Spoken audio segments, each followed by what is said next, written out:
시청자 여러분 안녕하십니까. 이현철입니다. 신축년 새해가 밝았습니다. 새해 복 많이 받으시고 건강하시기 바랍니다. 오늘은 부산시장 보궐선거 예비후보 릴레이 인터뷰 5번째입니다.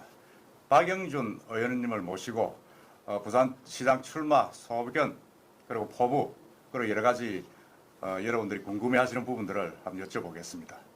자, 박영준 의원을 소개해드리겠습니다. 예, 안녕하십니까. 반갑습니다. 예, 박형준 의원은 여러분 아시다시피 부산 수영구에서 이제 국회의원을 하셨고 또 MB 정권에서 정무수석 그리고 최근 황교안 대표 시절에 이제 선대위원장 공동선대위원장을 하셔가지고 선거를 이끄신 지역 정치보다는 중앙 정치에 아주 강하신 분이고 또 부산이 낳은 중앙 정치의 스타라고 볼 수도 있습니다. 그리고 최근에는 또 설전, 강적 같은 이런 패널에 아주 이름을 날리신 그런 분입니다. 오늘은 우리 박 교수님 바쁘신데 새해 복 많이 받으시고 오랜만에 뵙습니다. 제가 부산에 있을 때 뵙고는 참 오랜만인 것 같습니다. 그런데 부산시장 보궐선거에 이번에 이제 출마를 하셨는데 우리 시민들에게 신년 인사와 함께 출마를 하게 된 포부 한 말씀 해주시죠.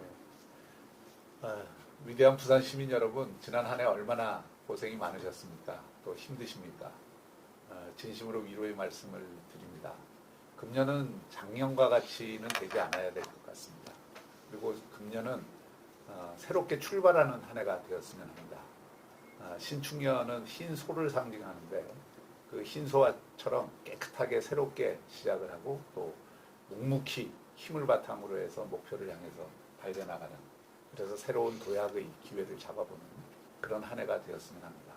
시민 여러분 한 분 한 분의 삶에도 서광이 비치고 그래서 시민들 한 분 한 분이 삶에 정말 힘이 나는 그런 한 해가 되었으면 합니다. 아무쪼록 건강하시고요. 새해 함께 이런 꿈을 이루어갔으면 합니다. 감사합니다. 어제 박 의원님 어제 1월 1일이고 오늘 1월 2일입니다. 어제 신년에는 어디 특별한 일정이 있었습니까? 뭐 평소와 똑같이 했습니다. 예, 요즘 제가 예비후보 등록 이후에는 부산 시민 여러분들 코로나 때문에 집단적으로는 잘 못 만나지만 개별적으로 만나야 될 분들, 인사드려야 될 분들의 전화도 하고 또 직접 찾아뵙기도 하고 그렇게 하면서 하루를 어제도 보냈습니다. 예, 어제 뉴스에 보니까 충원탑 어디? 네, 어제 아침에는 참배를 유해묘지를 갔다 왔고요. 그 다음에 충렬사를 충렬사.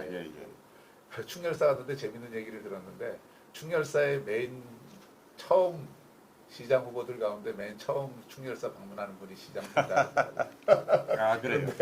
충렬사는 지금 다른 후보들이 안 갔던 모양입니다. 제가 제일 먼저 충렬사를 방문을 했던 모양인데 그래서 충렬사 제가 제일 먼저 방문했으니까 시장 되지 않을까 하는 희망을 갖고 왔습니다. 아이고, 그렇네요. 참 뜻깊은 일정이신 것 같은데 저번에 저기 15일 날 출마 선언하셨을 때 그때도 첫 일정으로 민주공원 거기를 방문하신 걸로 알고 있습니다. 뭐 같은 연결 맥락이다, 그죠? 그때 가서 말씀하신 게 이제 김영삼 정신, 그다음에 제2의 민주화를 이뤄야 된다. 그렇게 말씀을 하셨는데 한번 거기에 대해서 한번 일반적인 어떤 그런 퍼포먼스가 하니까 한번 말씀해 주시죠. 아시다시피 대한민국 70년 역사는 기적의 역사입니다. 전 세계 어느 나라도 식민지 해방 이후에 전쟁까지 겪었던 나라가 국민소득 50달러에서 3만 달러까지 간 나라가 없습니다. 특히 인구 5천만 넘은 나라로서는 정말 기적적인 발전을 우리가 이룬 것입니다. 단순히 경제만 발전한 게 아니고 우리가 자유를 얻었고 또 민주주의를 실현을 했습니다.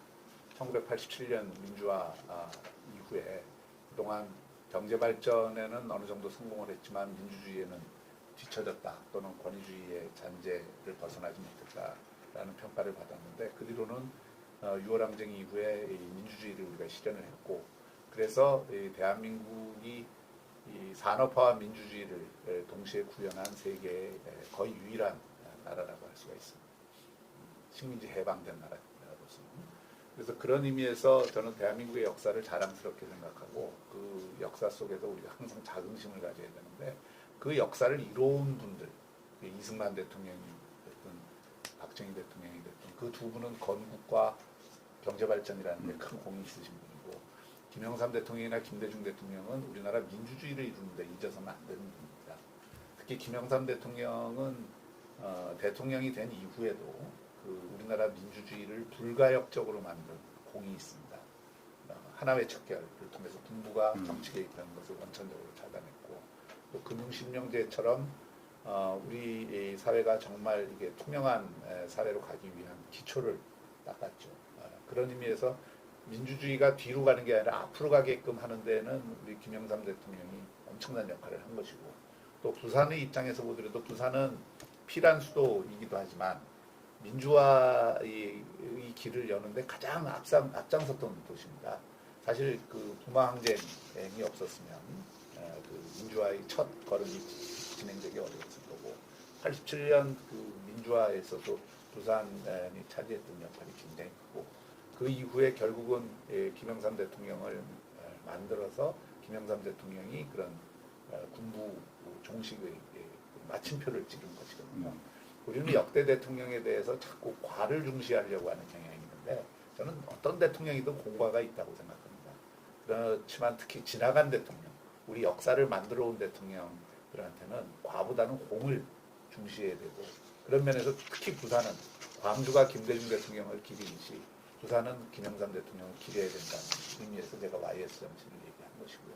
그 YS 정신의 핵심은 저는 민주주의에 대한 불굴의 투지, 또 노력, 그리고 또 하나는 그 김영삼 대통령이 특히 지도자로서 가졌던 아주 뛰어난 덕목은 담대한 용기라고 생각합니다. 역사의 과제에 측면에서 개인의 어떤 사익이나 또 그 앞에서 두려움을 갖지 않고 그 주어진 과제에 대해서는 자기 온몸을 던져서 그분이 단식을 하더라도 거의 죽음 직전까지 갔었고 그렇죠. 그리고 또 이 하나의 척결 이럴 때에도 박관용 의장이 비서실장이었는데 목숨의 위협을 느꼈다고 하거든요. 그럼에도 불구하고 그것을 해내는 눈 하나 깜짝 안 했다고요. 김영삼 대통령. 그래서 이런 담대한 용기나 배짱은 우리가 배우고 또 기려야 된다. 그런 것이 우리가 특히 부산에서는 해야 된다는 입장에서 제가 YS 정신 강조한 거. 말이 좀 길어졌지만 이왕 나온 김에 그런데 지금 왜 제2민주화 운동이 필요하냐. 사실은 우리가 민주주의를 제대로 진전을 시키고 진화시키는 게 우리 뒤에 따라가는 사람들의 역할 아닙니까? 그런 면에서 지금 대한민국 민주주의가 많이 흔들린다. 그리고 우리 헌법 정신에 나와 있는 자유주의와 민주주의, 공화주의 그것이 제가 우리 헌법 정신이라고 생각을 하고 또 그것을 올곧게 지켜야 되는데 지금 그런 어떤 민주주의가 왜곡되거나 민주화 운동을 했던 사람들이 정권을 잡았는데 오히려 민주주의를 무시하거나 또는 공화주의라고 하는 원칙을 따르지 않고 권력의 자기절제라고 하는 또 국민을 통합해야 된다고 하는 그런 과제를 무시하고 자꾸 달려나가고 그걸 통해서 국민들은 완전히 분열되고 또 민주주의는 흔들리고 상권분립 정신으로 위태롭게 되고 이런 상황을 극복해야 된다는 의미에서 저는 제2의 민주화가 필요하다고 얘기했던 거죠. 그러면 우리 박 의원님은 김영삼 대통령하고 무슨 개인적이나 아니면 같이 근무한 경력이 예, 있습니까? 저는 뭐 엄격히 정치적으로 보면 YS계입니다. 아, 그 홍준표 대표가 저보고 민중당 당원 또는 민중당 정을 했다는데 그건 사실이 아니거든요. 아, 저는 그래요? 민중당 당원이었던 적이 없습니다. 아. 민중당을 했던 분들하고 개인적인 인연은 있지만 또 그래서 예를 들어서 이재호, 김문수, 뭐 그 당시에 김성식 이런 분들이 민중당 주역들이었는데 그분들이 저한테 뭐 이렇게 뭐 이렇게 정책 같은 거 이런 자문은 구해온 적이 있지만 그때 동아대 교수하실 때 예, 예. 제가 그 민중당에 참여를 해서 정치를 했다는 말은 그 전혀 사실이 아닙니다. 그리고 오히려 저는 YS계 말이죠. 그 당시에 뭐 정치는 안 했지만 당시에 대통령 자문 정책기획위원을 했습니다. 예. 대통령 자문위원 기구에 그 정책기획위원회가 그때 박세일 수석하고 이각범 수석이 저한테 들어가 계실 텐데 또 서진영 위원장이 있을 때 그래서 유익 교수 서울대 그분이 이제 간사 역할을 했는데 거기서 이제 국정의 그 비전과 대안을 만드는데 상당히 중요한 역할을 했습니다. 거기서 이제 했던 것이 세계화, 정보화, 뭐 이런 그 국가 비전 만드는 일 그런 거를 제가 실무적으로 제가 가장 어린 위원이었기 때문에 저한테 그런 실무적 과제가 많이 떨어져서 그런 작업을 좀 많이 했죠. 교육개혁, 뭐 복지개혁, 세계화, 정보화 이런 작업들을 제가 그 정책적으로 많이 그 당시 이제 김영삼 정부를 도왔고 그런 면에서 저는 뭐 뿌리가 김영삼 대통령 쪽, 그 YS계 쪽하고 연결이 돼 있다고 볼 수 있죠. 굳이 따지자면 그때 정치를 한 건 아니고 정책적으로 제가 이제 그걸 한 건 하지만 정치는 안 하셨지만 정책적으로는 예, 연결이 많았다. 예. 그 제가 봐도 광주에 가면 그 김대중 컨벤션 센터 네. 기념관 아주 크잖아요. 예, 근데 그제에 가면 김영삼 대통령 기념관이 아주 왜소합니다. 그렇습니다. 그래서 제가 봐서 아니 이거 왜 우리 뭐 지역 감정을 논하는 건 아니지만은 우리 부산 사람들이 왜 부산 YS 기념관을 유치를 못하는가 네. 좀 아쉽다는 생각이 많이 들었는데 우리 박 의원님이 이제 시장이 되시면 네, 네. 그것도 한번 추진할 계획이십니까? 예, 저는 반드시 필요하다고 생각합니다. 우리가 어제 제가 충렬사를 다녀왔는데 네. 충렬사도 그래요. 우리가 정말 이게 그 어떤 도시에 가면 도시의 정체성을 이루는 상징적인 장소들이 있지 않습니까? 그렇죠. 임진왜란 때 나라를 구한 선열들을 모셔놨는데 거기를 굉장히 그 중요한 공원인데 제가 보니까 기와로 전부 돼 있지 않습니까? 네, 그냥 근데 그렇죠. 그 기와가 특히 본당 같은 경우에는 청기와로 위에 돼 있는 데다가 밑에가 시멘트예요. 그러면 그게 원래 서원 자리거든요. 그렇죠. 그 서원을 없애고 그렇게 만들었으면 우리가 문화재를 복원한다는 의미에서도 그렇고 부산에 이 굉장히 좋은 공원이더라고요. 좋은 공원입니다. 거기 나무가 엄청나고 그렇죠. 예. 그리고 시민들도 올 수 있지만 사실은 부산의 상징적인 역사적 정체성을 구성하는 공간이라고 하면 최선을 다해서 지어야 되는 겁니다. 그게 맞습니다. 부산 사람들의 의무이기도 해요. 그리고 그걸 통해서 우리가 관광 명소도 만들 수 있고 여러 시민들이 함께 그 정신을 나누고 기리는 공간으로 만들 수 있고. 그런데 제가 보니까 참 아쉬웠습니다. 그리고 뭐 예산 문제로 그런 것들을 지금 못한다고 하고 막 계속 이어져 오고 40년간 그런 식으로 돼 있으니까. 그러니까 이제 우리가 내용과 형식이 서로 맞아야 되잖아요. 어떤지 잘 되려면. 그런데 이제 내용의 형식이 못 따라가지고 일인데 김영삼 대통령을 기념하는 기념관도 마찬가지입니다. 민주공원이 우리가 있지 않습니까? 예, 민주공원이라는 좋은 땅들도 있고 그 안에 뭐 물론 민주화 기념관이 있긴 합니다만은 우리가 그 공간 안을 내서 해도 되고 또 다른 데서 해도 되고 김영삼 기념관 같은 경우에는 뭐 광주의 김대중 컨벤션 센터가 있듯이 뭔가 하나 그런 어떤 센터를 만들어서 거기서 민주주의 교육도 시키고 또 우리의 어떤 역사적인 유산으로 계속 남겨가는 민주주의에 대한 우리의 의고든 정신을 계속 이어가는 하나의 그 센터를 하나 분명히 좀 필요하다 이런 생각이죠. 네, 알겠습니다. 그리고 이제 선거 관계로 한번 들어가 보겠습니다. 네네. 이번 이제 4.15 언제 해박하겠습니까? 4월 7일이에요. 오거돈 시장 성추행 사태로 이제 이루어지는 보궐선거입니다. 네. 보궐선거인데 단순히 보궐선거의 의미 넘어서 또 내년이 또 대선이지 않습니까? 네네. 그래서 여러 가지 또 의미를 부여하는 분들도 있고 한데 우리 박 의원님이 보시는 이번 보궐선거의 어떤 성격이랄까 의미 어떻게 보십니까? 두 가지라고 봅니다. 전체 대한민국으로 봐서는 대한민국의 새로운 리더십을 세우는 계기가 되는 선거고 그리고 우리 부산의 입장에서는 이게 정체나 쇠락의 길로 가느냐 아니면 새로운 그 기회를 가지고 도약의 길로 가느냐의 갈림길이 되는 선거라고 생각합니다. 저는 이 전환기에 제가 리더십 연구를 많이 했습니다만은 전환기에 항상 리더십이 어떤 리더십을 발휘하느냐에 따라서 이 빠져나가는 터널은 다 다릅니다. 아주 넓은 평원이 나올 수도 있고 낭떠러지가 나올 수도 있고 또는 아주 그 사막이 나올 수도 있고 그런 거거든요. 터널 끝에. 그래서 이게 리더십의 역할이 어느 때보다도 지금 중요한 시기다. 대한민국도 복합 전환기지만 부산도 제가 보기엔 기로에 와 있고 이대로 가면 정체를 모면할 길이 없고 인천에 반드시 뒤지게 돼 있고 심지어 대전에도 뒤질 수 있다. 대전 세종권에도 뒤질 수 있다라는 게 제 생각입니다. 그래서 지금 요 시점에 그렇다고 부산이 가능성이나 기회가 없는 것은 아닙니다. 그리고 또 뭐 기존 시장들이 무조건 잘못한 것도 아니에요. 잘한 것들도 많이 있습니다. 그런데 지금 그 토대 위에 새로운 하나의 이 도약의 리더십을 만들지 않으면 부산은 굉장히 정체하고 음. 부산뿐만 아니라 이 남부권 전체가 정체할 수가 있어요. 그래서 그런 면에서 새로운 리더십을 구축하는 선거다. 그리고 그걸 예비하는 선거다. 그리고 그런 면에서 저는 혁신적 민주적 리더십을 계속 강조해 왔습니다. 지금 대한민국에도 그렇고 부산에도 그렇고 혁신의 리더십이 필요하고 민주적 리더십이 필요하다. 민주의 리더십이 필요하다.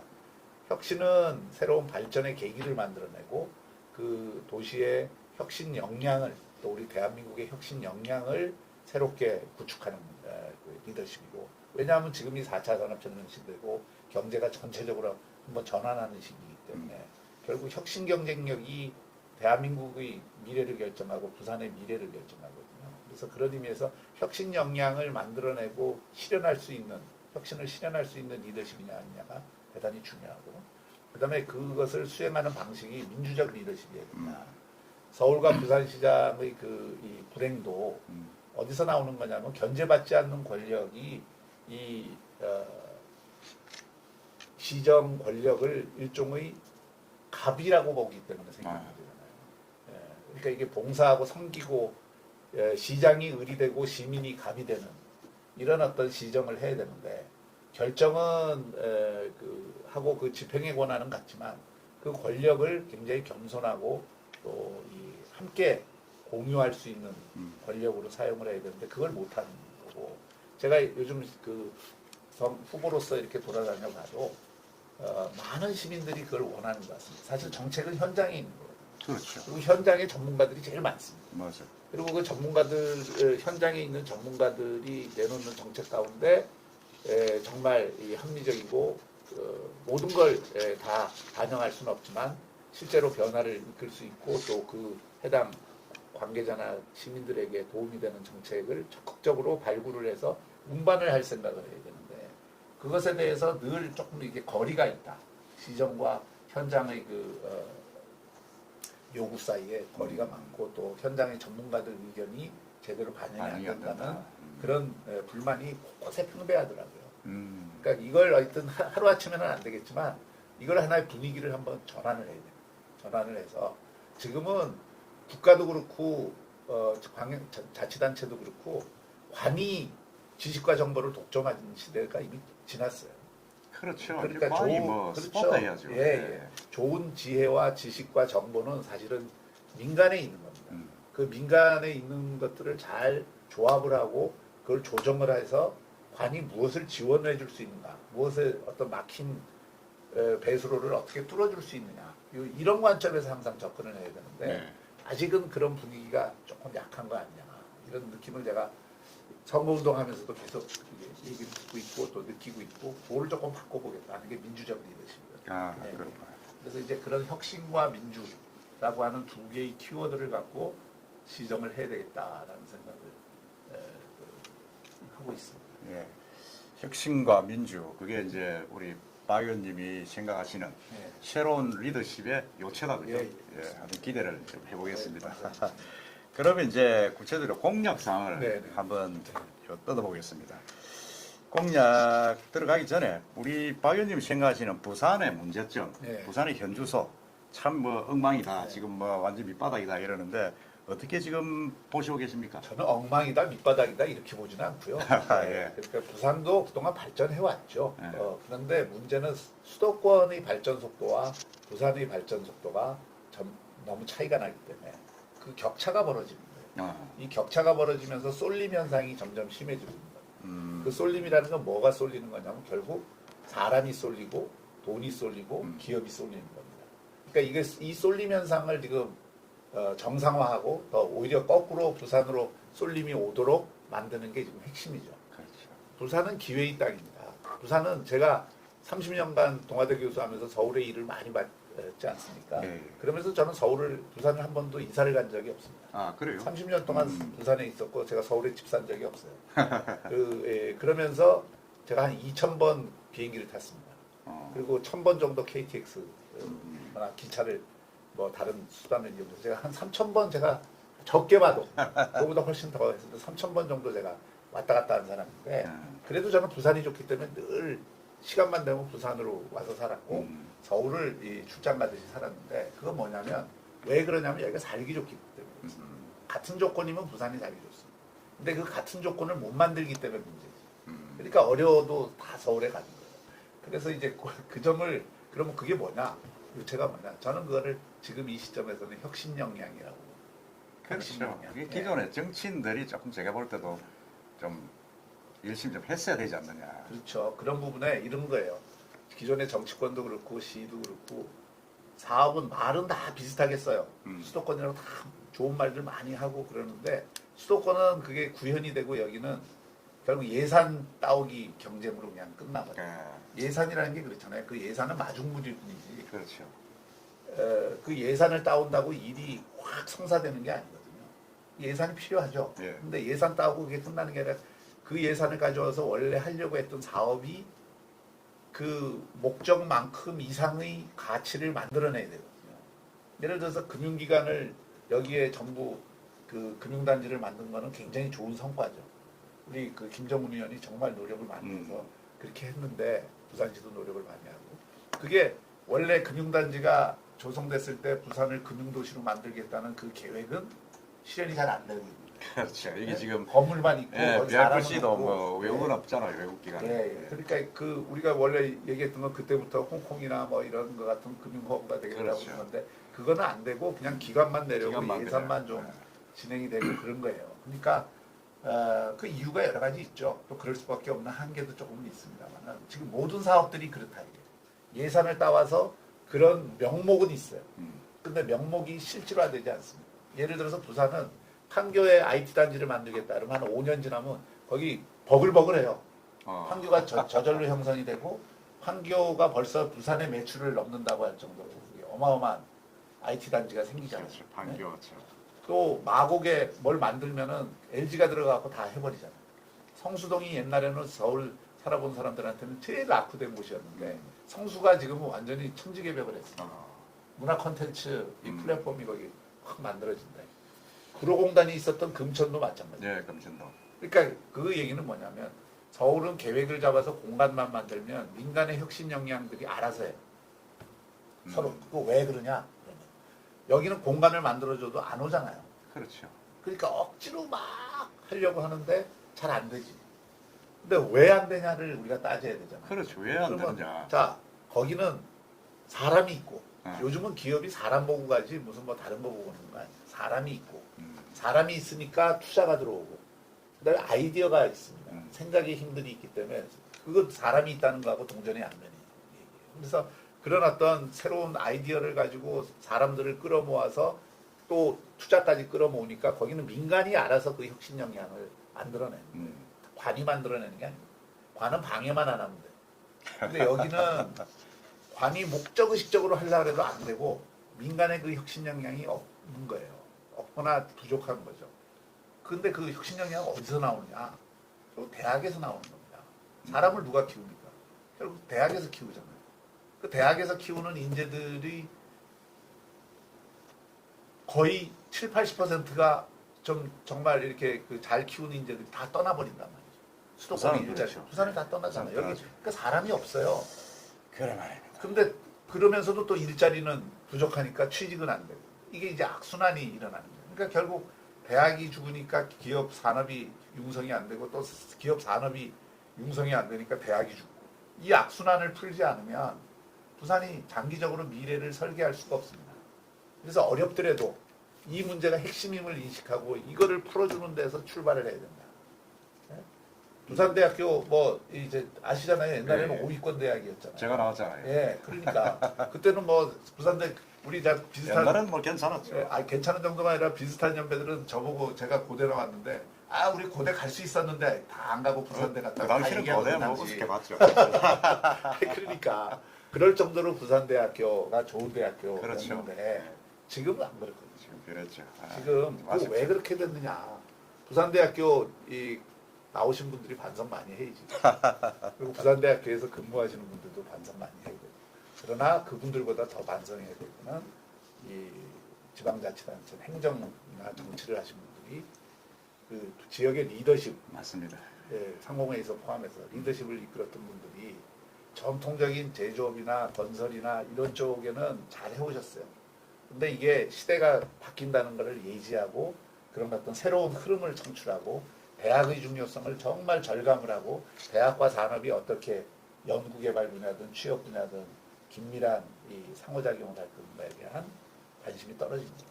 떨어졌기 때문에 지금 점점 조금씩 쇠퇴한 게 여기까지 온 거예요. 그러니까 이거를 바로잡지 않으면 아무리 부산에서 뭐 비전을 얘기하고 뭘 한다 해도 투자를 얘기하고 기업의 뭐 이게 그 유치를 얘기한다 해도 잘 안 됩니다. 그래서 제가 그래서 산학협력 도시로 만드는 것이 모든 일의 우선이고 가장 중요하고 일에는 시급한 게 있고 중요한 게 있잖아요. 산학협력 도시로 만드는 건 중요하기도 하고 시급하기도 합니다. 그 관계는 제가 좀 구체적으로 공략해서 한번 여쭤보겠습니다. 산학협력을 중요하시다 그랬는데 제가 어제 보니까 산학협력 중심 대학 교수 백인이 이제 우리 박형준 예비후보 정책 지지 선언을 하셨 걸 봤습니다. 기사를 아주 뭐 힘이 되셨겠습니다. 예. 어쨌든 간에 뭐 대학 교수 출신이시고 뭐 부산에 같은 산업 발전에서 연구를 많이 했었는데 그 공약 안에 보면 5년 이내에 부산을 이제 대표적인 산학 협력 도시 이게 공약이 아주 중요한 일본인데 데우스 밸리 데우스 밸리를 만들겠다 그런 말씀하셨는데 아까 방금 제가 이야기한 부산의 현황 그 문제점 하면서 산학 협력을 말씀하셨는데 연관선상에서 계속 한 번 더 좀 깊이 한번 얘기해 주시죠. 지금 그 산학협력 도시로 만들겠다는 데 대한 이 대학의 그 호응은 굉장히 좋은 편입니다. 다들 그런 문제의식을 갖고 있기 때문에 지금 산학협력이 없느냐면 없지 않아요. 다 있어요. 산학협력 프로그램이 대학마다 다 있고 또 교육부도 IPP 프로그램이라 그래서 산학협력 프로그램이 있습니다. 그거 갖고 또 대학도 예산도 따와갖고 해요. 근데 다 예산 사업이라는 게 다 그렇지만 예산을 따오고 그 예산 따온 만큼 실질적으로 이루어지느냐? 그게 실질적으로 잘 안 이루어져요. 그렇죠. 그러니까 학생들이 이 산학협력을 한다 하더라도 좀 형식적이 되거나 가서 일을 제대로 안 배우고 허드레일 하고 기업의 입장에서도 그냥 애들 그런 프로그램으로 인식을 하고 그 아이들 키우는 일을 제대로 안 한다고요. 그러니까 이게 형식화되는 경우들이 상당히 많고 그나마 이 그 부경대 용호동 그 농단 캠퍼스 같은 데서 그런 좀 일들이 그렇죠. 캠퍼스는 통째로 진행이 되고 있는데 센터잖아요. 그건 박맹원 총장이 계실 때 상당히 혁신적으로 잘한 겁니다. 근데 이제 그런 것들도 하나의 작은 모델이 될 수 있죠.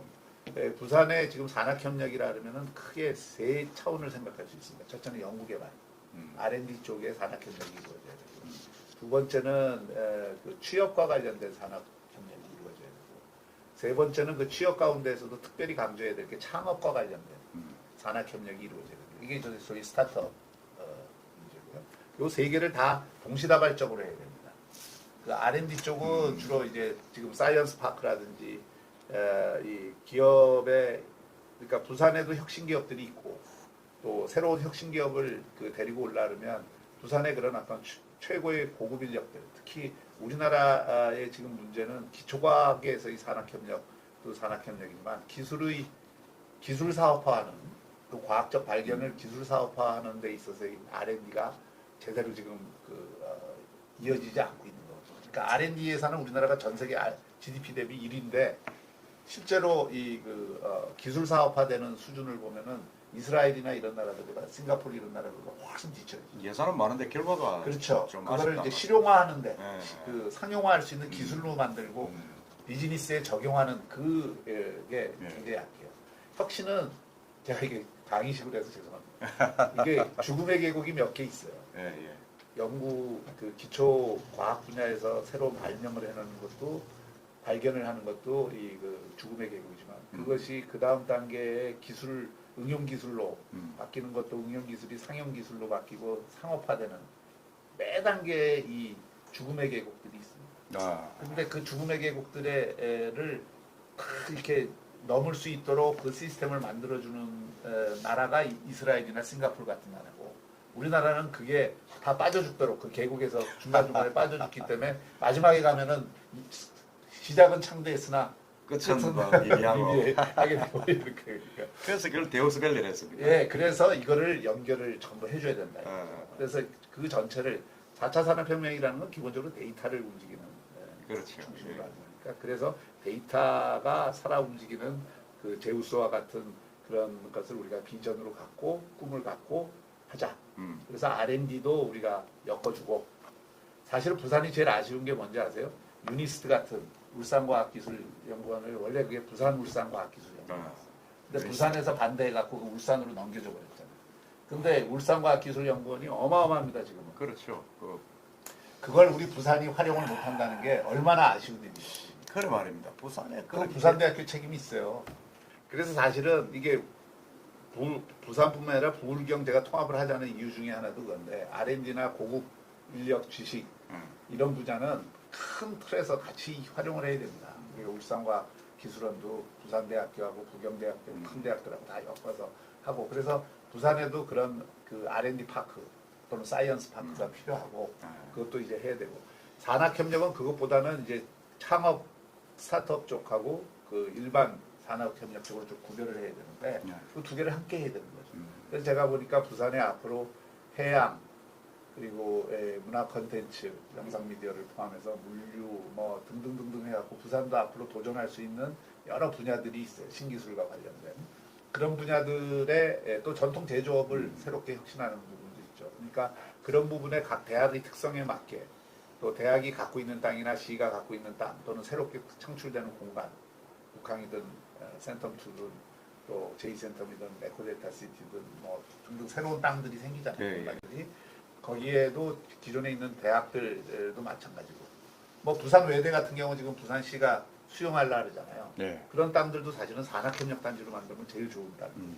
그러니까 이런 어떤 것들을 곳곳에 산학협력 단지도 만들고 뭐 단지 안에 꼭 안 들어가더라도 센터 산학협력 센터를 만들어서 프로그램을 개발해주고 그거를 이어주는 작업들을 해줘야 됩니다. 그래서 그런 것들을 곳곳에서 산학협력이 일어나도록 하겠다는 거고 스타트업은 스타트업 플랫폼이 필요합니다. 스타트업들만 모여갖고 거기서 북적북적대면서 서로 창의적인 경쟁을 하고 그 안에서 주거와 일자리와 여가가 같이 이루어지는 그런 어떤 일종의 스타트업 플랫폼 타운을 만들 필요가 있어요. 그걸 저는 컴팩트 시티라고 보는데 그런 건 여러 나라의 그 사례들이 있습니다. 예를 들어서 파리의 스테이션 F 같은 경우가 한 600개 정도의 주거 그 사업체들이 주거 시설과 여가 문화 공간을 함께하는 그런 이 작은 컴팩트 시티를 만든 거거든요. 그런 거를 예를 들어서 북항이라든지 또 에코델타 시티라든지 뭐 환경 좋은 곳에 기장이라든지 만들 수가 있어요. 만들면은 그거를 시가 뭐 전적으로 하는 게 아니라 그런데 정말 해외 투자 유치가 필요한 거예요. 펀드도 필요한 거고. 그래서 이제 그런 것들을 제가 다 엮어서 지금 공약을 내고 있습니다. 알겠습니다. 데우스밸리 기대를 해보겠습니다. 그러고 이제 공약 두 번째가 이제 부울경. 네. 부울경을 이제 행정, 경제적으로 통합을 해야겠다. 그런 말씀하시는데 그건 어떤 개념으로 하신 겁니까? 부울경 통합은 제가 이미 지방분권운동 했던 1990년대 후반부터 얘기를 했던 건데 2008년 이명박 정부 인수위에서 제가 적극적으로 주도해서 5+2 광역경제권 계획으로 확정을 한 겁니다. 국가정책으로. 그리고 그 뒤에 이명박 정부하에서 계속 추진이 돼서 처음에는 광역단체 협의회가 만들어졌고 단체장 협의회가 만들어졌고 그 이후에 광역권 경제위원회가 만들어졌어요. 그래서 거기서 광역경제사무를 진행을 했고 사실은 50조 정도의 예산을 그때 배정을 했었습니다. 그런데 그게 정권 바뀌면서 이게 과거 정권의 그런 이지랄에서 흐지부지 돼버렸거든요. 참 아쉬운데. 아쉽네요. 실제로 지금 부울경 통합이 필요한 이유가 이게 행정구역으로 나뉘어갖고 이 비합리적이고 비효율적인 일들이 너무 많아요. 그렇죠. 물이 낙동강 경계가 어디 있습니까? 그래요. 그 문제 그렇죠. 에너지도 마찬가지입니다. 지금 울산은 풍력도시 특화되고 있잖아요. 그리고 원자력이 지금 걸쳐져 있지 않습니까? 그렇죠. 4차 산업혁명 하려면 이 전기 수요가 엄청 늘어납니다. 거기에 따른 이제 복합적인 에너지 계획이 있어야 되잖아요. 그거를 왜 시도별로 따로 하느냐? 부울경이 함께 하면 훨씬 그렇죠. 역할 분담을 할 수 있는 거예요. 같이 해야 되는 게 맞죠, 사실. 그렇죠. 그것뿐만이 아닙니다. 뭐 이 도로 문제, 철도 문제, 맞습니다. 모든 것들이 이제 같이 해야 되고 또 이 공단도 그 땅에 가느냐 이 땅에 가느냐 하고 맨날 싸우잖아요. 항만도 그렇고. 그러니까 이런 것들 경제사무, 광역적 경제사무를 특별히 보는 자치단체를 만들 수가 있습니다. 특별자치단체를.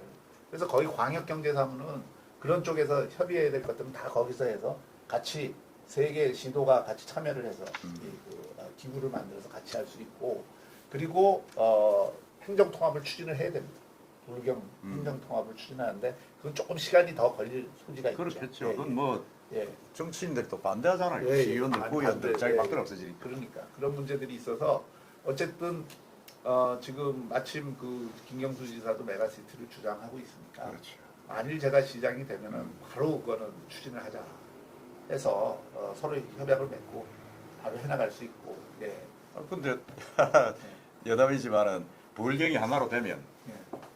우리 박 의원님이 부산시장으로 계신다 그러면 그것도 굳이 불경 시티에 시장이 된다는 보장은 없지 아니, 않습니까? 없죠. 근데 우리가 일을 하면서 저는 뭐 평생 이런 게 뭐 제 자랑처럼 느낄지는 모르지만 제가 뭐 자리를 가기 위해서 이 공적인 일을 그걸 위해서 그 이해관계를 위해서 변형시키고 또는 이용하고 그건 사실은 제 철학하고 절대 안 맞습니다. 아니 뭐 예를 들어서 불경 통합해서 진짜 하겠다 그러면 다음 선거 2022년 지방자치단체 선거부터 불경 통합해서 통합 시장이든 도지사를 뽑자. 옛날에 다 경상남도였으니까. 그렇죠. 그렇게 한다면 저 동의하겠어요. 예. 동의합니다. 그렇죠. 예, 예. 그때 다 동의 그러면 뭐 알겠습니다. 하여튼 그게 2022년에 안 되면 2027년에도 그렇게, 26년에도 그렇게 할 수 있는 거죠. 그러니까 통합을 위해서 하여튼 헌신하겠다. 예, 예. 필요하면 시장 자리도 버리겠다. 그럼요. 그렇게 해석이 되겠다. 예, 그죠? 예. 알겠습니다. 그렇고 그 다음에 아까 조금 돌아갑니다만은 산학협력하고 연관이 좀 있는데 혁신의 인프라 예, 예. 캠프 뭐죠 무슨 네, 네. 이게 이제 시티입니까? 공항. 했는데 컴팩트 시티 예, 예. 그걸 뭐 7개 지역을 연결해 가지고 하겠다 그랬는데 그 개념 한번 말씀해 주시죠. 그건 아까 말씀드린 네. 거고요. 그러니까 산학협력단지가 대학 안에 들어갈 수도 있고 용당 캠퍼스처럼 그리고 이 대학 바깥에 있을 수도 있고 그거는 대학이 지금 가지고 있는 땅들이 많이 있습니다. 그렇죠. 예, 그 네. 대학이 가지고 있는 땅들을 활용을 하고 그 땅에 시가 지원을 해서 지산학 협력처를 갖는 거죠.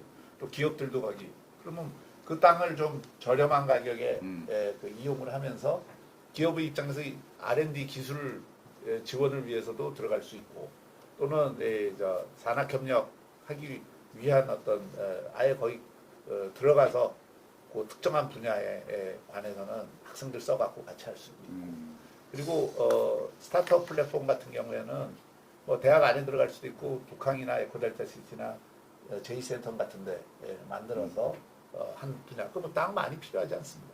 그중에 일정 부분을 만들면 되니까 위로 만들면 되니까 그래서 그런 어떤 것들을 갖고 좀 동시다발적으로 진행이 되야 된다 이런 생각이죠. 예, 그리고 지금 부산의 가장 큰 핫 이슈가 이제 가덕도 신공항입니다. 예.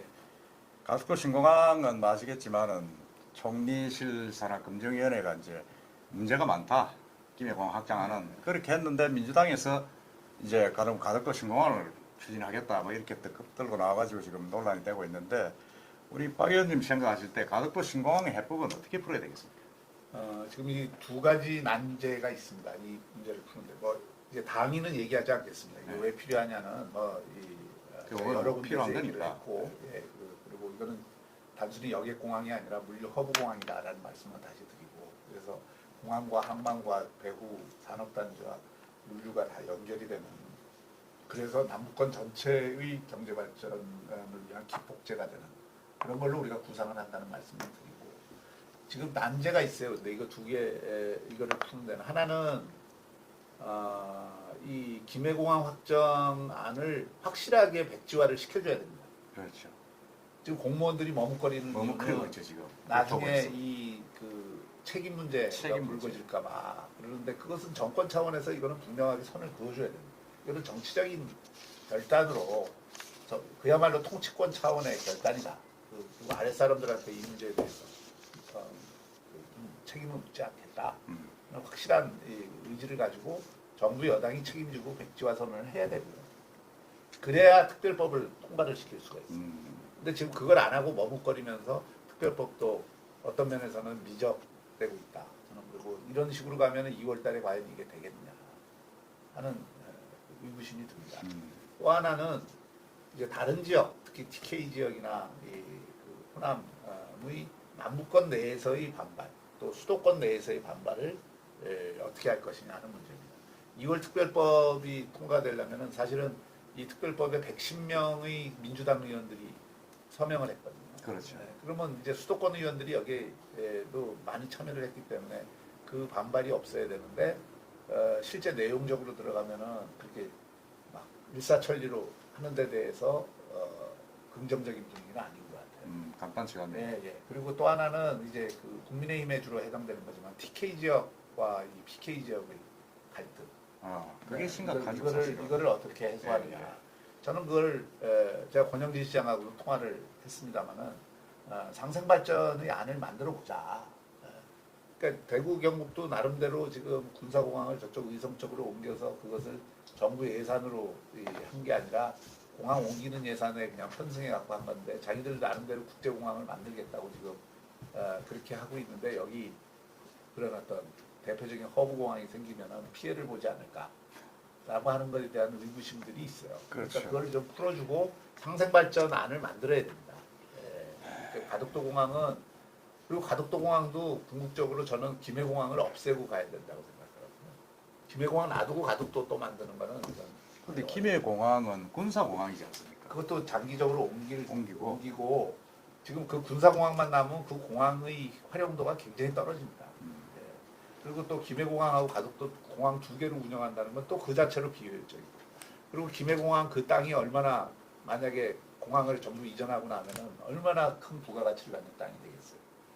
그러니까 네. 김해공항을 없애고 예, 거기를 개발을 한다. 예, 그렇죠.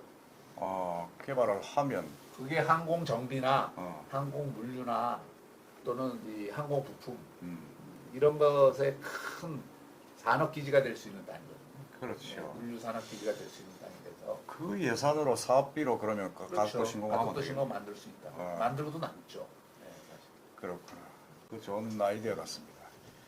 그러면 이제 그 우리 박영준 의원님의 그 경쟁력 관계 그걸 한번 검증을 해보겠습니다. 지금 여론조사에서는 부동의 1인데 일부 후보들은 이제 공중전에 강하지 지상전에는 약하지 않겠느냐.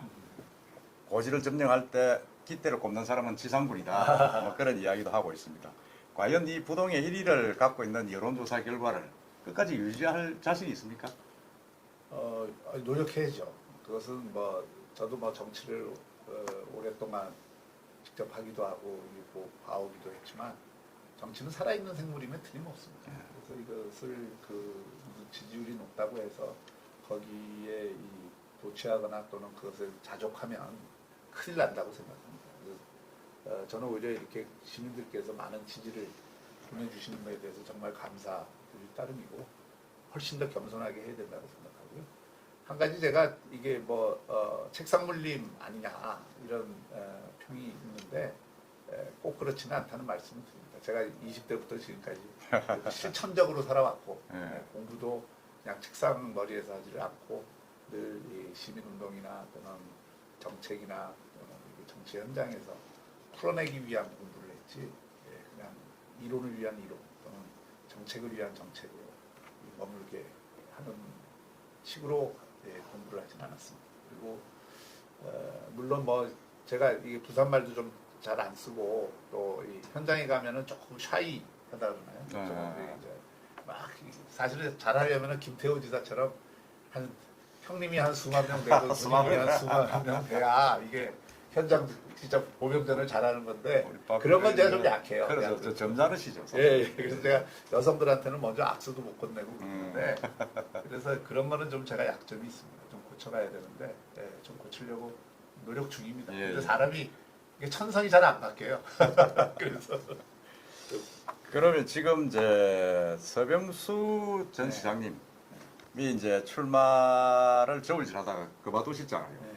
그만두면서 지금 기류가 박성훈 경제부시장 쪽으로 미는 듯한 뉘앙스의 어떤 그 사퇴변을 하셨고 거기에 이제 하태경 의원, 박수영 의원, 현역들이 부산 현역들이 이제 거기를 이제 지원하는 그런 양태로 좀 변하고 있습니다. 하태경 의원은 아닌데요. 아닙니까? 네, 전혀 아닙니다. 아, 전혀 아닙니까? 하여튼 그래서 지금 조금 양상이 현역과 전직 의원 간에 조금 뭔가 좀 이렇게 국민의힘에서 뭐가 좀 괴리가 있는 거 아니냐 하는 의견도 있습니다. 어떻게 생각하십니까? 하태경 시당위원장이 일단 국회의원들을 전부 중립선언을 하자 이런 그걸 했고 대부분의 의원들이 일단 동의를 한 걸로 제가 알고 있습니다. 네. 그래서 저는 그것이 맞다고 보고요. 이게 옛날에 경선 일어날 때마다 부산 정치권이 심한 균열을 맺지 않습니까? 네. 그리고 경선이 본선보다 치열했기 때문에 항상 경선 치르고 나면은 그 경선 후유증과 분열의 골이 깊어져서 그것이 결국은 항상 문제가 됐었습니다. 네. 그러니까 시장을 우리가 만들고서도 항상 그 뒤에 그런 지역사회에 생긴 정치적 골 때문에 당 내에서 생긴 골임에도 불구하고 어려움이 있었는데 이번엔 좀 그렇게 안 됐으면 좋겠다는 바람이 있고요. 그러려면은 정말 시민들이 자유롭게 또 당원들이 자유롭게 선택할 수 있도록 해주는 게 좋고 줄 세우기를 한다든지 국회의원들이 이게 나서갖고 서로 개파 싸움을 한다든지 이것은 정말 제가 되고 안 되고의 문제를 떠나서 그거야말로 과거의 정치다. 아, 그렇죠. 제가 통합을 한 이유가 뭡니까? 통합운동의 장면에 뛰어들어서 제가 저를 위해서 한 게 아니거든요. 이게. 정말 이대로 가면은 보수가 다시 정권 잡을 가능성 자체가 저는 없다고 봤습니다. 왜 없냐면 맨날 친이니 친박이니 이렇게 다투고 거기에서 줄 세우고 개파 싸움의 논리로 전체 전국을 끌고 가니까 이게 안 된 거거든요. 그렇죠. 그래서 심판을 받은 거예요, 사실.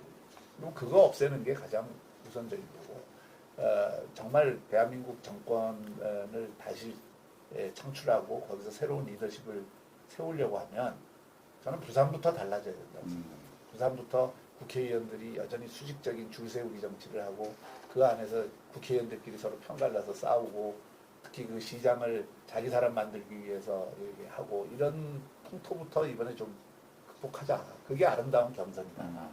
그래서 국회의원들 전체가 좀 중립적 위치에서 당원들과 시민들의 자유로운 의사결정을 좀 지켜보는 그런 문화가 돼야 경선 후유증도 줄어들고 또 시민이 원하는 후보도 뽑을 수 있을 거다 이렇게 생각합니다. 최근에 지난해입니다만은 당 그 여론조사를 했는데 국민의힘이 45%, 그 다음에 이제 민주당이 27% 부산에 그렇게 나왔습니다. 제가 볼 때도 여러 정황상 아마 국민의힘 당내 경선을 거쳐가지고 후보가 되면 부산시장으로는 본선에서는 무난하지 않을까 하는 게 제 생각입니다.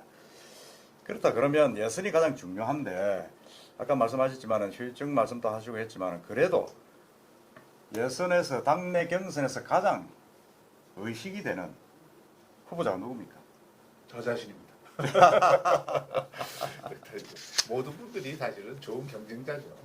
제가 보기에는 뭐 누구 한 사람을 지목해서 제일 그렇다 하기는 좀 어렵고 또 경선이 이번에는 1차 예산도 거치고 또 2차 본선에서 뭐 여러 가지 토론 기회를 지금 주고 그런 과정을 거쳐서 한다는 건 아닙니까? 적어도 지금까지 나와 있는 측에 의하면 그렇다고 한다면은 그 안에서 여러 가지 어떤 새로운 판단 기회가 주어진다고 생각을 합니다. 그리고 그 과정을 거치면서 얼마든지 변화가 있을 수도 있고요. 저희로서는 또 그런 데 대해서 철저히 준비를 해야 되겠죠. 지금으로서는 다 뭐 유능한 분들이고 다 좋은 경쟁자라고 봅니다. 예, 알겠습니다. 그리고 이제 이건 뭐 지난 연말입니다만은 홍준표 의원, 네, 홍준표 의원하고는 그렇게 악연이 있는지 제가 처음 알았습니다. 네. 알았는데 하여튼 그분이 제가 볼 때 좀 심하게 좀 저격을 하셨는데 이게 뭐 MB 시절 이야기도 하고 또 뭐 지난 총선 이야기도 하면서 이제 박 의원님을 그걸 하셨는데 그에 대한 뭐 박 의원님 생각은 어떻습니까? 저는 제 개인적으로 그 MB 정부의 그 핵심이었다라는 것을 부인한 적도 없고요. 네. 또 이명박 대통령 모신 거를 부끄럽게 생각해 본 적도 한 번도 없습니다.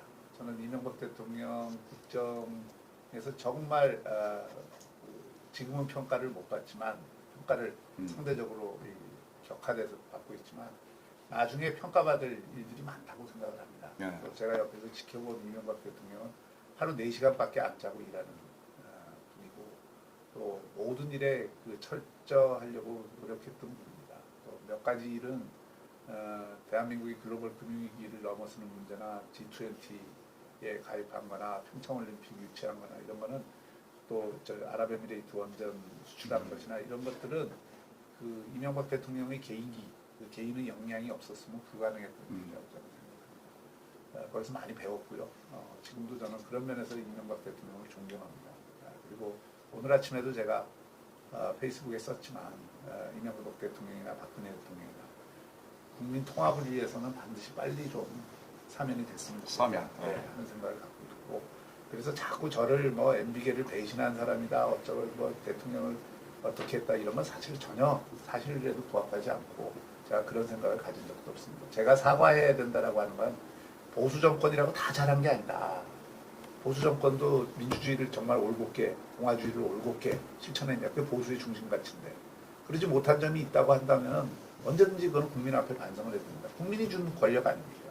그리고 그렇게 해야 다음 정권을 우리가 만든 때 우리는 또 과거를 반복하지 않겠다는 분명한 약속을 국민들한테 드리는 것이고 그런 차원에서 제가 얘기를 했던 것이 대통령을 뭐 공격하거나 대통령을 지목해서 사과를 해야 된다고는 한 번도 제가 얘기한 적이 없습니다. 그래서 그걸 제가 지금 전체적으로 이 야권 통합으로 가야 되는 이 마당에 저는 통합의 정신이 아직도 중요하다고 생각하거든요.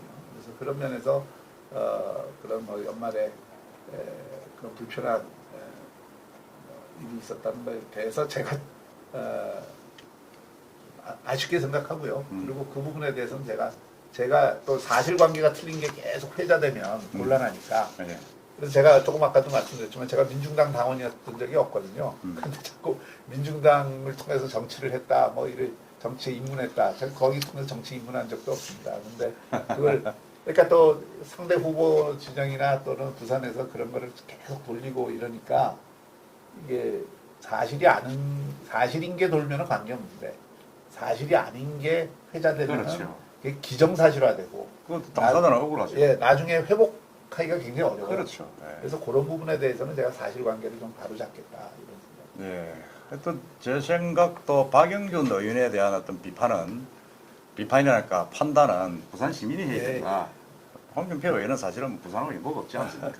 경남도지사 할 때도 엄청 부산하고 마찰을 빚었던 분인데 그 관계는 그렇게 넘어가겠습니다. 가고 이번에 이제 이긴 또 지난번에 제가 한번 여쭤보려고 했던 건데 윤석열 검찰총장 이제 직무수행과 직무수행이 받아들여지고 법원에 지금 직무 복귀하고 추미애 장관은 이제 퇴진하지 않습니까? 조금 볼 때는 이 정권에서 조금 뭐 무리수를 들고 있고 공수처라든지 조금 과하다는 생각이 지금 여론조사에서 계속 나오고 있습니다. 우리 박 의원님 생각 어떠십니까? 이것이야말로 제가 민주주의와 공화주의를 후퇴시킨 일이다. 작년 교수들 이 성어가 아시탑이 아닙니까? 나는 옳고 다른 사람이 그르다. 그 얘기는 내로남불을 이제 고상하게 표현한 건데 이 정권이 민주주의 하겠다고 맨날 떠들었던 정권이고 뭐 민주주의 못했다고 지난 정권을 탄핵한 정권 아닙니까? 근데 자기들은 지금 어떻게 하고 있냐고요. 그러니까 그 민주주의를 이 사람들이 제대로 공부를 안 했구나 하는 생각을 제가 합니다. 지금 우리가 하고 있는 민주주의는 자유민주주의고 또 공화주의에 기초한 민주주의입니다. 그래서 민주공화국 아닙니까? 헌법에. 근데 그 가장 중요한 원칙은 상권분립의 정신을 지켜야 되는 거고 그걸 지켜야 되는 이유는 국민으로부터 위임받은 권력을 함부로 쓰지 말라는 겁니다. 그리고 그것은 제도나 법을 통해서 특히 그래서 법의 지배, 법치가 중요한 것이고 그 틀 내에서 운용을 하라는 것인데 검찰은 준사법기관입니다. 행정부의 소속이긴 하지만 그게 어떤 사람은 그 얘기하는데 장관 직속의 다른 청들이라고 뭐가 다르냐 이런 게 다릅니다. 이거는 국민들을 기소할 수 있는 권한을 가진 그렇죠. 때문에 이건 준사법기관이고 행정부에 있지만 그 준사법기관의 정치적 중립성과 독립성이 대단히 중요하기 때문에 검찰총장 임기를 2년으로 못 박아놓은 거예요. 그래서 검찰총장 2년 임기를 지키는 게 그 사법적 독립성을 유지하게 하는 가장 중요한 수단입니다.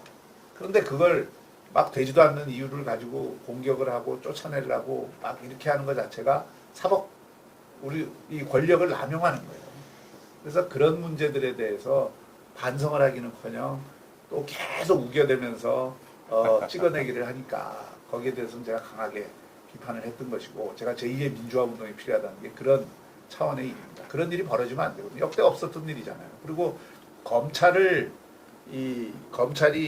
우리 개혁이라는 건 두 차원이 있는 건데, 하나는 검찰의 정치적 중립성, 독립성, 그걸 유지해 주는 거고, 또 하나는 검찰이 자기가 가진 권력을 그걸 검찰권을 가지고 과잉 수사를 한다든지 인권 보호를 안 한다든지 그렇게 해서 검찰 권력이 과잉화되는 것을 통제하는 것. 이것이 이제 검찰 개혁의 또 하나인데, 이 사람들은 첫 번째를 흔들어 놨기 때문에, 근간이 되는 걸 먼저 흔들어 놨기 때문에 뒤에 거를 아무리 검찰 개혁이 한다고 하지만은 그게 사람들 눈에 정상적으로 안 보이는 겁니다. 그리고 그 안에는 마침 권력을 향한 온갖 수사들이, 살아있는 권력에 대한 수사가 벌어지고 있는 형국에 벌어진 일이기 때문에, 이게 결국 검찰이 수사를 못하게 하려고 하는 거구나. 살아있는 권력이 방탄조끼를 입으려고 하는 거구나. 그러니까 검찰개혁이 필요한 부분이 있어도 그것의 정당성이 확보가 안 되는 겁니다. 그러니까 검찰개혁은 망가진 거죠. 그러니까 결국 검찰개혁은 없어지고 검찰 장악만 남는 거예요. 그러니까 이게 지금 이 정권의 자가당착이고, 거기다가 공수처를 만들어 놓고 자기가 원하는 사람을 세워놓고, 모르긴 모르겠습니다만은 그 공수처에, 그리고 또 자격을 굉장히 완화해서 결국은 많은 자신들과 성향이 맞는 사람들이 검사나 수사관으로 들어가면 저 사람들이 과연 살아있는 권력 수사를 제대로 하겠냐. 저게 정권을 위해서 어떤 수단으로 이용될 거냐. 이게 눈에 불을 켜고 이제 감시를 해야죠. 또 공수처에 지금 굉장히 악법 조항 중에 하나가, 수사하고 있는 것들도 동작 그만 하고 자기들이 가져오면 다 가져올 수 있게 돼 있잖아요. 그 포괄적으로 굉장히 공직자 범위가 넓기 때문에 그걸 다 가져와 갖고 또 수사를 해서 그것을 활용을 해서 어떤 그 정치적으로 영향을 주게 되면 그 자체가 또 불공정 시비를 엄청나게 낳을 소지가 있는 것이죠. 그리고 전 세계적으로 공수처 같은 조직이 검찰 제도를 운영하는 나라가 없습니다. 전체주의 국가들이나 공안, 중국의 공안이나 뭐 이런 데서 그런 공수처 비슷한 게 있을까? 그냥 특별 부패 수사본부를 두는 데는 있어도 영국. 그렇죠. 이런 공수처를 두는 데는 없죠. 아주 뭐 정규제 주필은 낮에 게시타포까지 비롯해서. 그래, 알겠습니다. 예, 그러면 한 번은 그 윤석열 총장 정치에서 대선에 출마하시겠습니까? 개인적인 의견은 어떻습니까? 저는 뭐 반반이지만은 좀 반이지만 하는 쪽으로 가지 않겠느냐 그래요?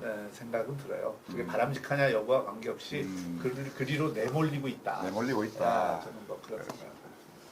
알겠습니다. 그러면 이제 마지막으로 네. 지금 코로나19 지금 1년째 계속되고 있는데 부산 시민들, 소상공인들 좀 더 힘들어 하시는데 네. 우리 박 의원님께서 네.